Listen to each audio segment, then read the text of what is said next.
রাজনীতি কি শুধু ক্ষমতার খেলা নাকি আদর্শের সংগ্রামও হতে পারে? ইসলামী আন্দোলন বাংলাদেশ তারা রাজনীতি করে না শুধু ভোটের জন্য। তারা জাগাতে চায় এক হারিয়ে যাওয়া আদর্শ, যেখানে নেতৃত্ব মানে তাকওয়া। তারা চায় না স্লোগানের রাজনীতি, তারা চায় সুন্নাহর আলোয় রাষ্ট্র গঠন, শান্তিপূর্ণ, নীতিনিষ্ঠ, কুরআনের পথের দাওয়াত। এই আন্দোলন কারো বিরুদ্ধে নয়, বরং এটি মানুষের পক্ষে, দরিদ্রের, মজলুমের, অবহেলিতের পক্ষে।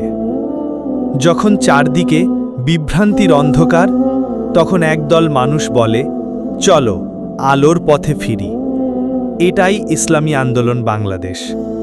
এখানে নেই হিংসা, নেই হানাহানি, আছে ভালোবাসা, আছে দায়িত্ব, আছে দিনের জন্য কোরবানি।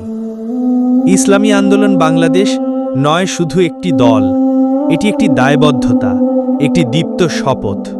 আপনি কি প্রস্তুত আদর্শের পাশে দাঁড়ানোর জন্য?